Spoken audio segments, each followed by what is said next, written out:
اعوذ باللہ من الشیطان الرجیم، بسم اللہ الرحمن الرحیم۔ سب سے پہلے میں تمام اہل اسلام بالخصوص وقت کے امام حضرت امام زمانہ حضرت امام مہدی عجل اللہ فرج شریف کی خدمت میں اور حضرت فاطمہ معصومہ سلام اللہ علیہا کی خدمت میں ولادت باسعادت حضرت امام علی رضا علیہ السلام کی مناسبت سے تبریک اور تہنیت پیش کرتا ہوں۔ حضرت امام رضا علیہ السلام میں اور ان کی زندگی طیبہ میں کچھ ایسی خصوصیات تھیں جن کی وجہ سے حضرت امام رضا علیہ السلام امامت پر منصوب ہوئے اور فائز ہوئے پروردگار کی طرف سے، جو منصوب من اللہ ہے۔ حضرت امام موسیٰ کاظم علیہ السلام کے فرزند حضرت امام رضا علیہ السلام فضائل کے لحاظ سے، معنویت کے لحاظ سے اور علم کے لحاظ سے ان کی کوئی مثال نہیں ملتی، اور اس چیز کو شیعہ کے علاوہ جو سنی برادران ہیں وہ بھی سب قبول کرتے ہیں کہ حضرت کو اپنے خاندان پر، اپنے بھائیوں پر اور اپنے پورے کنبے پر برتری حاصل تھی، اسی لیے پروردگار نے انہیں امام منصوب کیا۔ اس کے علاوہ حضرت امام کاظم علیہ السلام نے ان کی امامت کے لیے اور ان کی امامت کے بارے میں تصریح فرمائی اور کافی اشارات فرمائے کہ میرے بعد جو امام ہیں اللہ کی طرف سے اور میرے جانشین ہیں وہ علی ہیں، میرے بیٹے، یعنی حضرت امام رضا علیہ السلام۔ تو حضرت امام رضا علیہ السلام 148 ہجری 11 ذی القعدہ کو مدینہ میں ان کی ولادت و باسعادت ہوئی۔ تو حضرت امام رضا علیہ السلام کی امامت کے بارے میں کچھ دلائل ہیں جو میں آپ کی خدمت میں پیش کر رہا ہوں۔ حضرت کی والدہ حضرت نجمہ خاتون اور حضرت نے تقریباً 20 سال امامت کے اس مرتبے کو انجام دیا اور وہ فرائض انجام دیا۔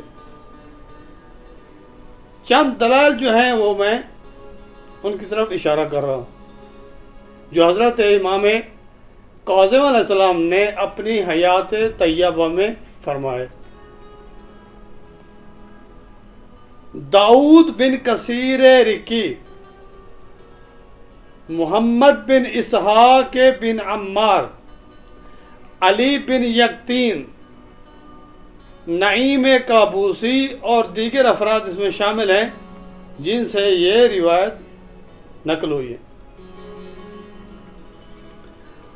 داؤد رکی کہتے ہیں کہ میں نے ابا ابراہیم یعنی حضرت امام موسیٰ کاظم علیہ السلام کی خدمت میں عرض کی، یبن رسول اللہ، قربان ہو جاؤں، میں فدا ہو جاؤں آپ پر، میرا سن کافی زیادہ ہو گیا ہے اور میں ضعیف ہو چکا ہوں، میرا ہاتھ پکڑ کر یعنی آگ سے مجھے نجات دلائیں، یعنی میری شفاعت کریں اور میری رہنمائی فرمائیں کہ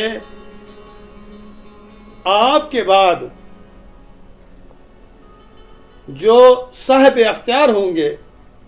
یعنی امام ہوں گے ہمارے، وہ کون ہیں؟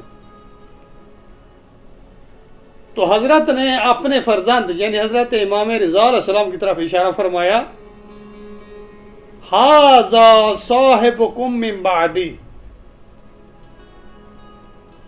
یہ میرے بعد تمہارے صاحب حکم ہیں، یعنی امام ہیں۔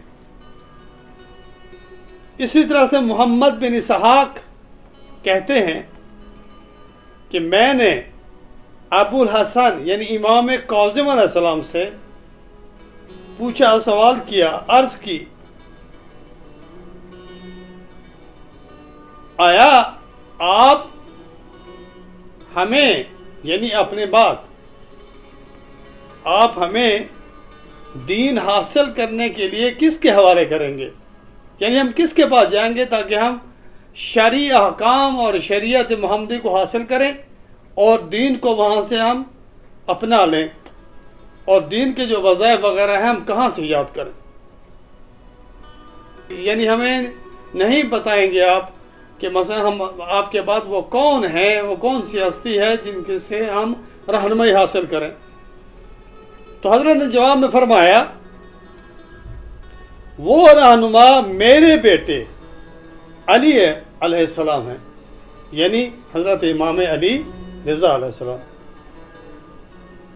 پھر حضرت نے فرمایا کہ ایک دن میرے والد یعنی حضرت امام صادق علیہ السلام نے میرا ہاتھ پکڑ کر رسول خدا صلی اللہ علیہ وسلم کی قبر کے قریب گئے اور ان کے پاس گئے، اور رسول خدا صلی اللہ علیہ وسلم کے قبر کے کنارے ٹھہر کر مجھے فرمایا، اے میرے بیٹے، اے میرے لخت جگر، اے میری جان، پروردگار نے قرآن کریم میں ارشاد فرمایا ہے، انی جاعل فی الارض خلیفہ، میں نے اس زمین پر جانشین اور حاکم قرار دیا ہے، یا میں حاکم قرار دوں گا اور اپنا جانشین قرار دوں گا، یعنی حجت کو میں برقرار کروں گا، حجت کو اس سرزمین پر میں منسوب کروں گا۔ خداوند متعال جو بھی وعدہ کرتا ہے، پروردگار نے جو بھی وعدہ کیا اس کی وعدہ خلافی پروردگار نہیں کرتا۔ یہ ہم بندے ہیں خدا کے جو ہم وعدہ خلافی کرتے ہیں۔ پروردگار کن فیکن جو بھی کہتا ہے وہی ہو جاتا ہے، جو بھی خدا کا ارادہ ہوتا ہے ارادہ ہے تکوینیہ اس میں حتماً ہوتا ہے، پروردگار کے ارادے میں تبدیلی نہیں آتی۔ جو بھی پروردگار ارادہ کرتا ہے وہ پورا ہوتا ہے، جو بھی پروردگار وعدہ کرتا ہے وہ وعدہ خلافی پروردگار نہیں کرتا، یعنی پروردگار اپنے وعدے پہ۔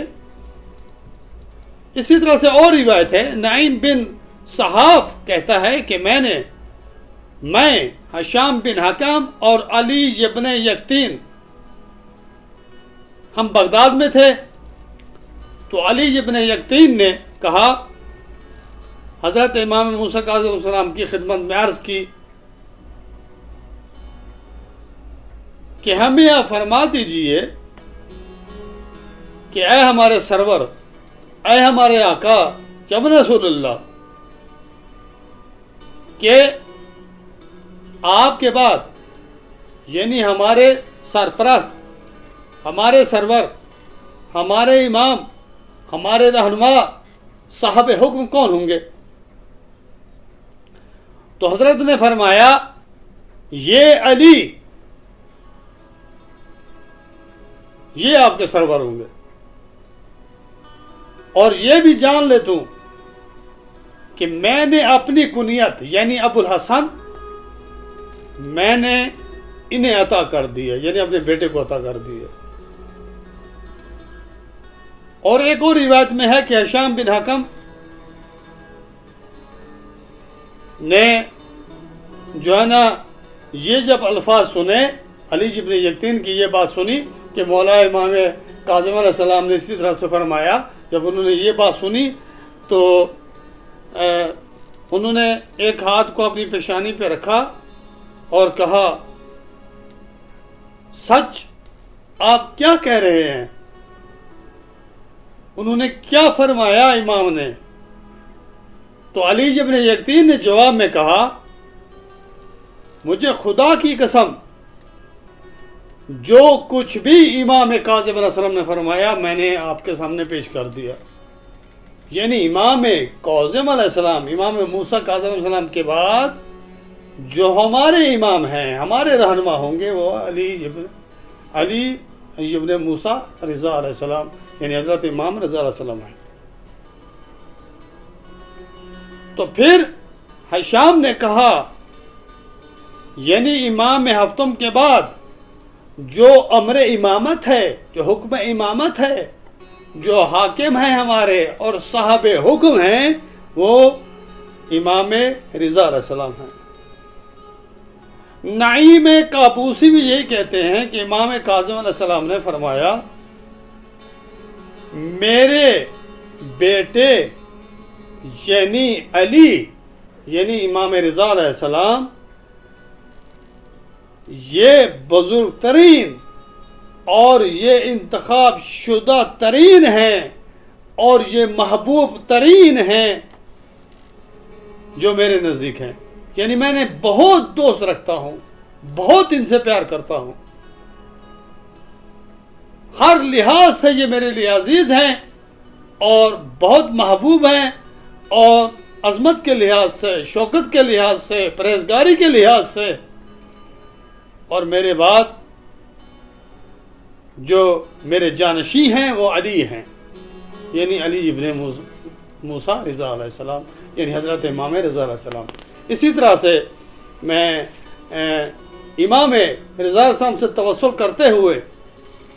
آئندہ جو ہمارا انشاءاللہ تعالی جو باقی ہمارے جو پروگرام آئیں گے وہ ہوں گے کہ اولاد کی تربیت میں والدین کا کردار قرآن اور احادیث کی روشنی میں. کیونکہ آپ صاحب حضرات آگاہ ہیں کہ اس وقت جو تربیت کا فقدان ہے اور ہماری اولاد کو متاسفانہ بڑے افسوس سے کہنا پڑتا ہے کہ ہم مسلمان ہیں اور ہمارے گھروں میں ہی مسلمان بچہ پیدا ہوتا ہے، لیکن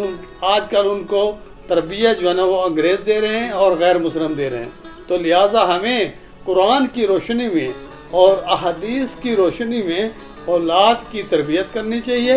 اور اولاد کی تربیت میں جو سب سے بڑا کردار ہے وہ والدین کا ہے.